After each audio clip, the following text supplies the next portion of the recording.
Stephen A. Smith blasts Oprah Winfrey, Michelle Obama for alienating voters. Smith said celebrities would not guilt voters into doing something. Those who endorsed Vice President Kamala Harris tried their best to get their candidate votes, but the vice president came up short. President-elect Donald Trump has been elected as the 47th president of the United States, becoming the first person to win the election following a loss since former President Grover Cleveland.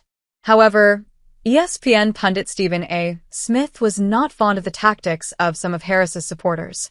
In the end, celebrities who are worth hundreds of millions, if not billions, who most American citizens feel are incredibly detached from their way of life and their quality of life, were not going to get away and guilt them into doing something different than what their experience says is going on and what they should do about it, Smith said on a recent edition of his Stephen A. Smith Show.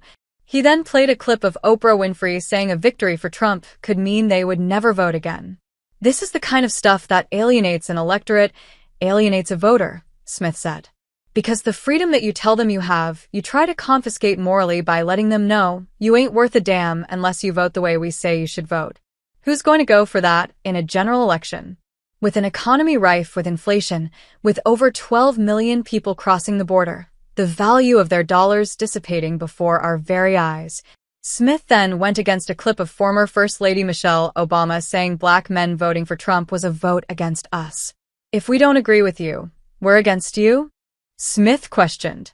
"How do you think the men felt about that? So we have to do what you tell us to do. Otherwise, we're anti-you? You thought that worked? Do y'all know anything about most men? You think that's going to work?"